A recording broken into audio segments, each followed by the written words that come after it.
पति ब्रह्मचारी।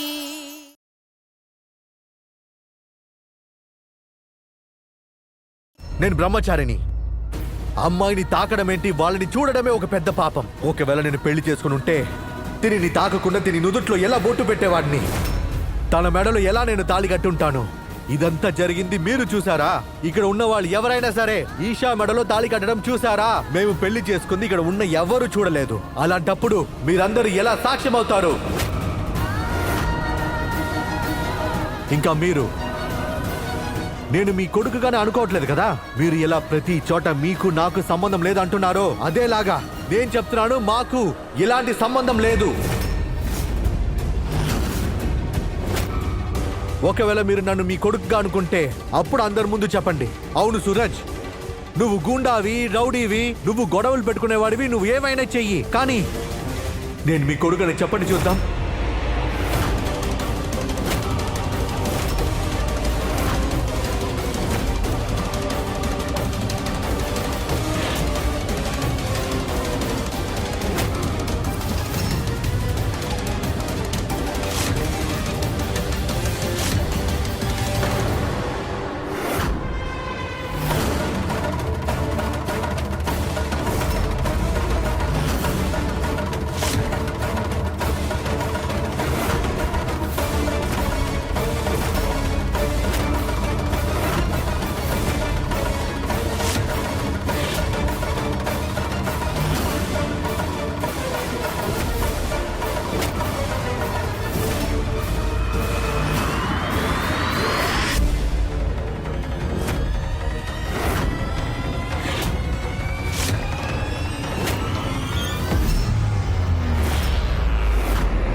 మర్రి గారు,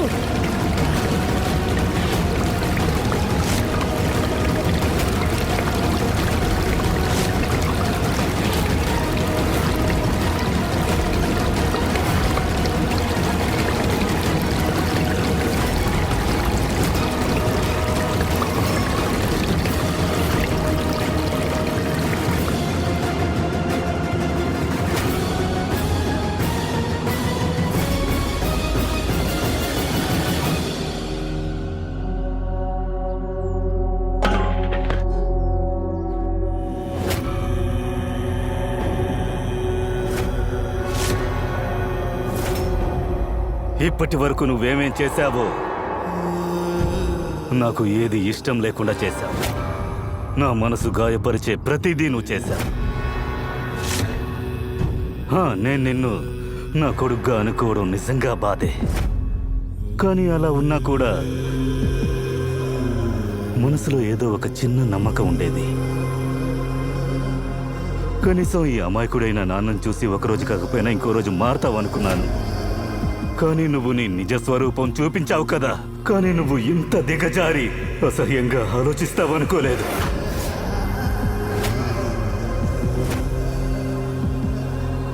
పో, వెళ్ళిపో.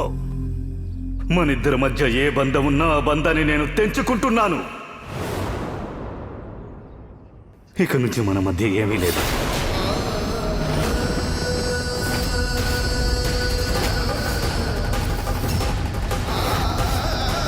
ఎందుకంటే ఈరోజు ఒక అమ్మాయి తాళి గురించి, నుదుట నా బొట్టు గురించి నువ్వు ప్రశ్నించావు. నా పెంపకమే తలదించుకునేలాగా ప్రవర్తించావు. ఇప్పుడు మీరందరూ వినండి. ఇప్పుడు జరిగిన విషయానికి మీరందరూ సాక్షులు. ఈరోజు నేను మా ఇద్దరి మధ్య తండ్రి కొడుకుల బంధం తెంచుకుంటున్నాను.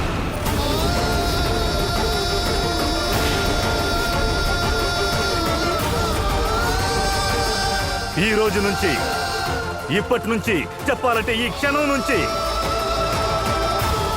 ఈ అరవింద్ సింగ్ కి ఇక్కడ నించునున్న ఈ సూరజ్ సింగ్ కి ఏ సంబంధము లేదు.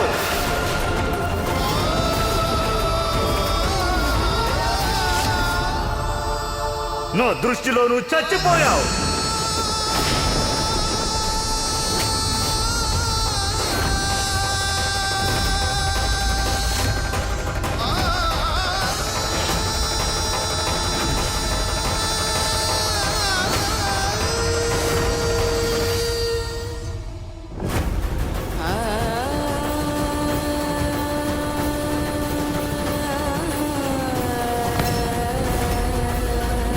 తండ్రి కొడుకుల మధ్య నువ్వు చిచ్చు పెట్టి ఇప్పుడు బాగా సంతోషపడుతున్నావా?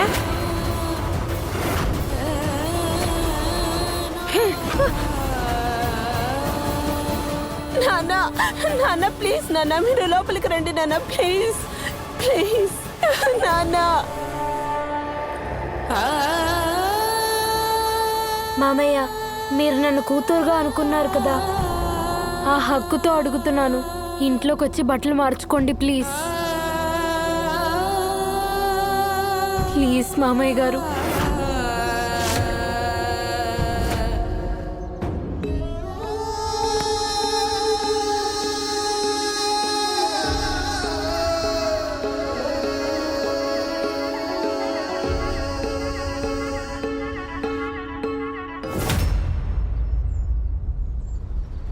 నువ్వాగు.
మోనికా, అగ్గిపెట్టి తీసుకురా. ఏం పర్వాలేదు పెద్దమ్మా. ఆరతి కన్నా మీ ఆశీర్వాదమే మాకు చాలా ముఖ్యం పెద్దమ్మా. మమ్మల్ని ఆశీర్వదించండి.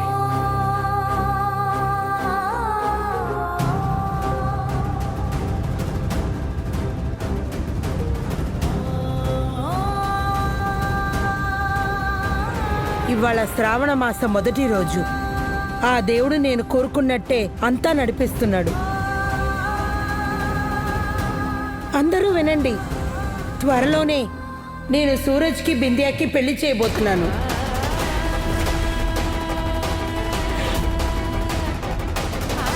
నా చేతులతోనే మా బింద్యాని కోడలుగా తెచ్చుకోబోతున్నాను. మీరు ఎక్కువ రోజులు వెయిట్ చేయాల్సిన అవసరం లేదు పెద్దమ్మా.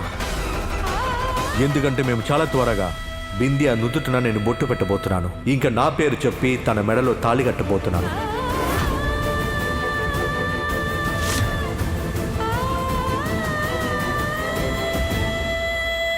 వదినా, అలా అయితే బింద్యా వదినా అని పిలవడం ప్రాక్టీస్ స్టార్ట్ చేయనా?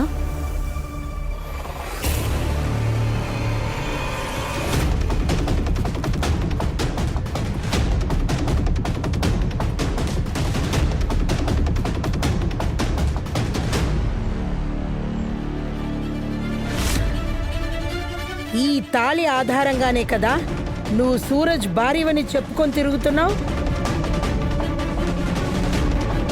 కానీ సూరజ్ నిన్న అసలు భార్యగానే అనుకోవడం లేదు. మరెందుకు మెళ్ళ వేసుకొని తిరుగుతున్నావే?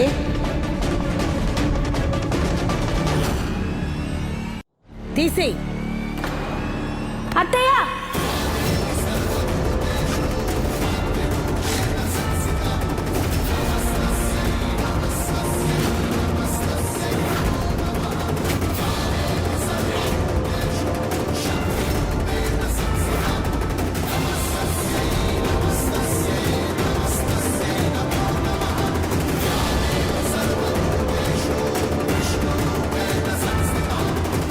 మెడలో నుంచి తాళి తీసేసే హక్కు ఎవరికీ లేదు. చెప్పాలంటే సూరజ్కే లేదు. కావాలంటే సూరజ్ ఈ పెళ్లి కాలేదని చెప్పొచ్చు, కానీ నాకు నిజమేంటో తెలుసు. నాకు పెళ్లి అయిపోయింది, ఇకపోతే నేనే సూరజ్కి భార్యని.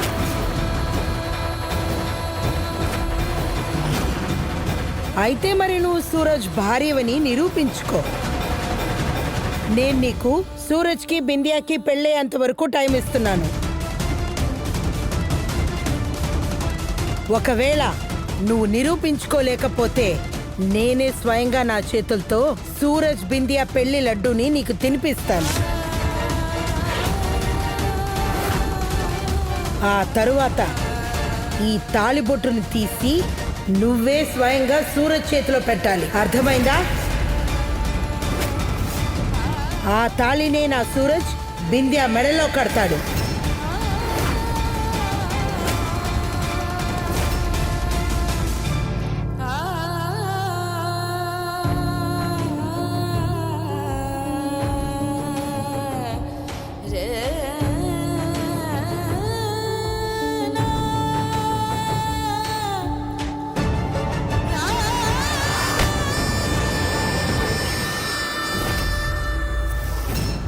నాకైన పెళ్లిని నిరూపించుకోమని అందరూ చెప్పారు, కానీ అలాగే నువ్వు కూడా నిరూపించుకోవాలి. అదే నీకు సూరజ్కి పెళ్ళవలసిందన్నావు కదా. ఎవరికి తెలుసు, ఒక స్నేహితురాలుగా తను చెప్పిన దానికంతా నువ్వు తల్లాడించావేమో. నేను ఒప్పుకుంటా, సూరజ్ నన్ను ఇప్పటి వరకు భార్యగా అనుకోలేదు. అలాగే సూరజ్ నిన్ను ఎప్పుడూ ప్రియురాలిగా ఒప్పుకోలేదు. నువ్వు ఎప్పటికైనా స్నేహితురాలివి మాత్రమే, ఇంకేమీ కావు. నేను తనకి ఫ్రెండ్ మాత్రం కాదు.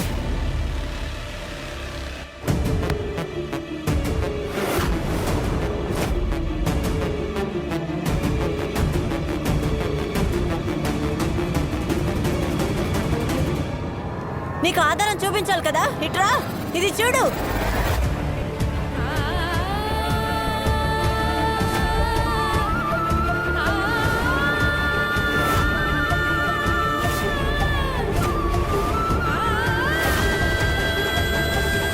ఇదిగో చూడు, ఈ ఫోటో బా చూడు, ఇదే నా సూరజ్.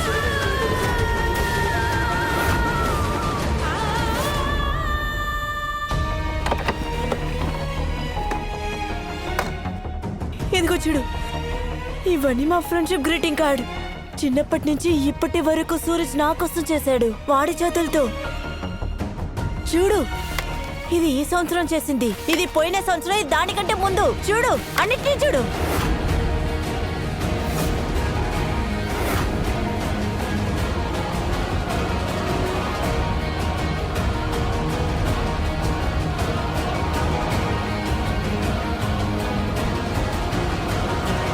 ఇప్పుడు నీకు ఆధారాలు దొరికాయా? నాకు సూరజ్కి మధ్యన ఏముందో చూస్తున్నావు కదా. ఇప్పుడు నువ్వే చెప్పు, నీ దగ్గర ఒక్క ఆధారమైనా ఉందా నీకు సూరజ్కి మధ్యన ఉన్న బంధాన్ని చెప్పడానికి? చెప్పు, ఉందా?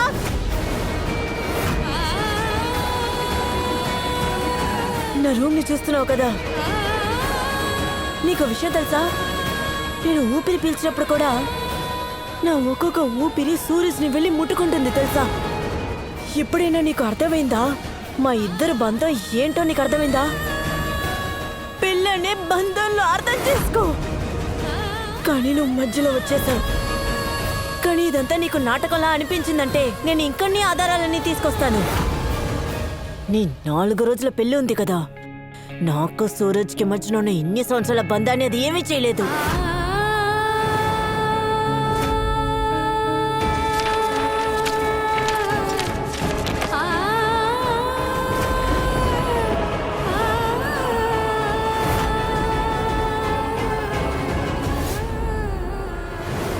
నాకు ఎలాంటి పెళ్లి జరగలేదు.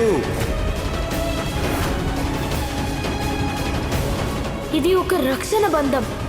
ఇది ఒక్కొక్క భర్త తన భార్యకి కట్టి తనకి నమ్మకం ఇస్తాడు, నిన్ను వదిలి ఎప్పటికీ వెళ్ళను అని. నువ్వు ఇలా మాట్లాడడం వల్ల ఉపయోగం లేదు.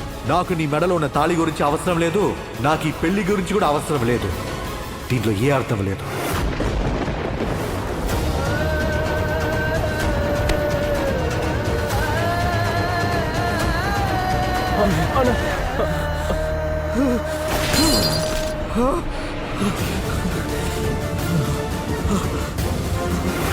సూరజన్నయ్య, వద్దు సూరజన్నయ్య, మీరు చాలా తప్పు చేస్తున్నారు.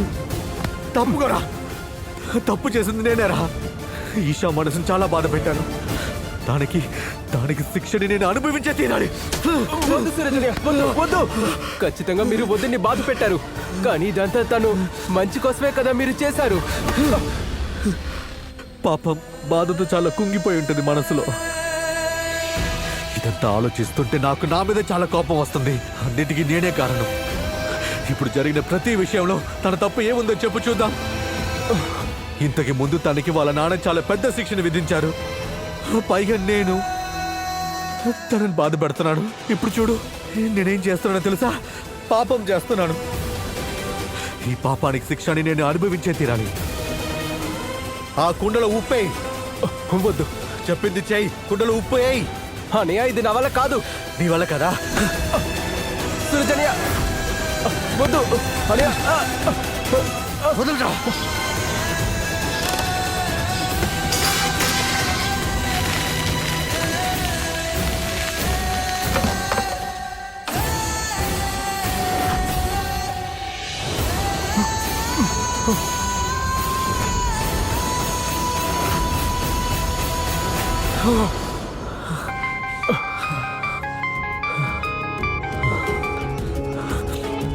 చెప్పండి అయ్యగారు. పని అయిపోయింది అయ్యగారు. అదర కొట్టావు సూరజ్. అలాగే.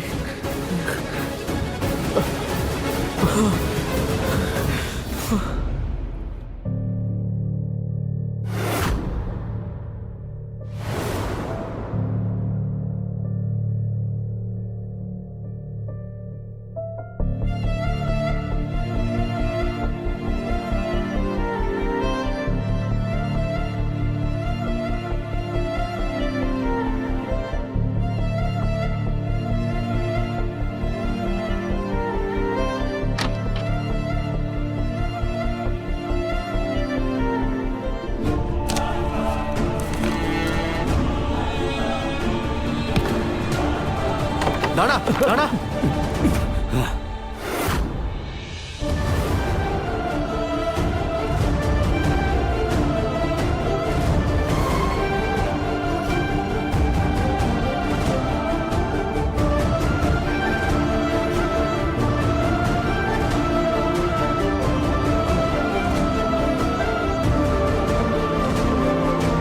నానా మీరే చెప్పారు కదా నాలాంటి గూండా రౌడీ వల్ల ఈషా జీవితం నాశనం అవుతుందని. అందుకే ఈషాకి ఓ మంచి జీవితం ఇవ్వాలని మీ దృష్టిలో చెడ్డో నవ్వాల్సి వచ్చింది. ఒకవేళ మీ వల్ల అవుతే నేను చేసిన ఇలాంటి చెండాల పనికి నన్ను క్షమించండి.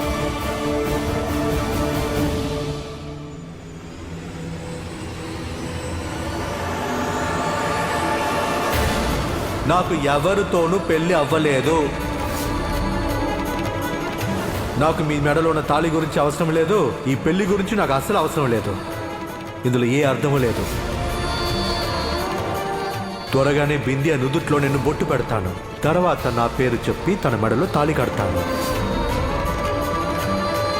నీ 4 రోజుల పెళ్లి ఉంది కదా, నాకు సూరజ్కి మధ్యన ఉన్న ఇన్ని సంవత్సరాల బంధాన్ని అది ఏమీ చేయలేదు.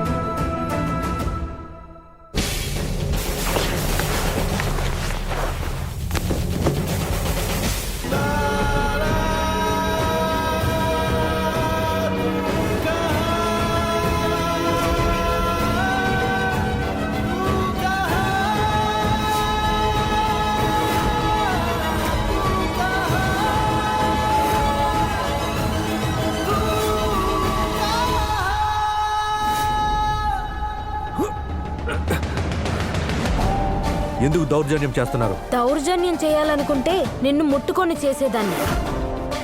ఎందుకంటే నేను నీలాంటి దాన్ని కాదు. అలా అనుకోనుంటే నీ బ్రహ్మచర్యాన్ని పోగొట్టి నిన్ను కష్టపెట్టేదాన్ని. ఎందుకంటే నువ్వు నన్ను అంత కష్టపెట్టావు.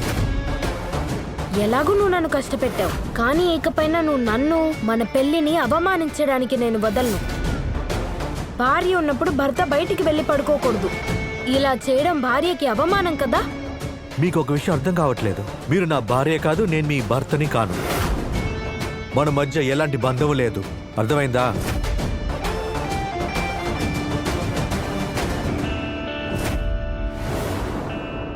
ఇప్పటి వరకు మనకి జరిగిన పెళ్లి నిజమా అబద్ధమా అని ఇంతవరకు తేలలేదు.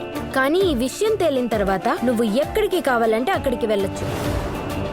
కానీ అప్పటి వరకు నేను నీ యొక్క భార్యనే. మీ వల్ల ఏది నిరూపించలేరు. మీరు ఈ ఊహల్లో నుంచి ఎంత త్వరగా బయటకు వస్తారో మీకు అంత త్వరగా మంచి జరుగుతుంది.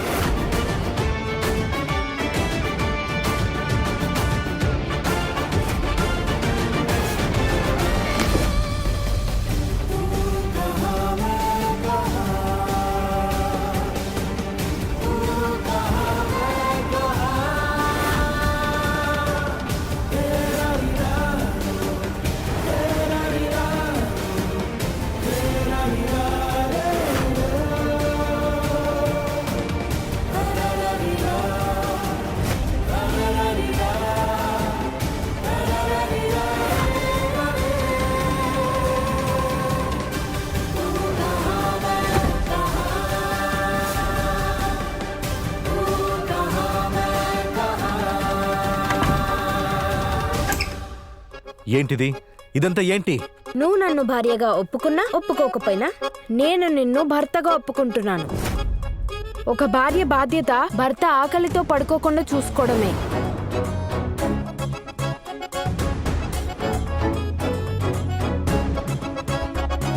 తిను. నాకు ఆకలిగా ఏమి లేదు. నాకు తెలుసు నువ్వు ఇలా మారం చేస్తావని. అదీ కాకుండా నువ్వు అబద్ధం చెప్పడం వల్ల నీకు గొంతులో ముద్ద దిగదు కదా, బాధపడుతున్నావు కదా. అందుకేగా చూపులు కలపలేకపోతున్నావు. నీ ముఖం చూసుకున్నావా ఎలా వాడిపోయిందో? చూడు, అటు మిర్రర్లో చూడు, చూడు.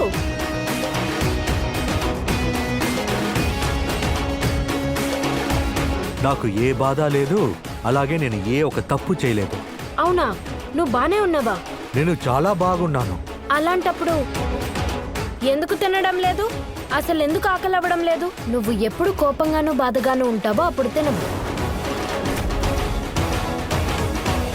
నేనేం బాధగా లేను. నేను ఎంత సంతోషంగా ఉన్నానో చూపిస్తాను. నువ్వే చూడు.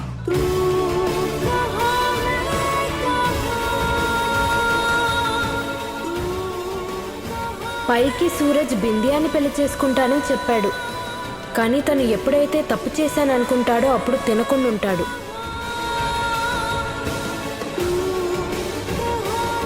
నువ్వు నన్ను ఎంత బాధ పెట్టావో అలాగే నువ్వు లోపల చాలా బాధపడుతున్నావు. నాకు బాగా అర్థమవుతుంది. నన్ను క్షమించండి ఈషా గారు. మీ మంచి కోసం నేను మిమ్మల్ని కొంచెం పంపించాలి.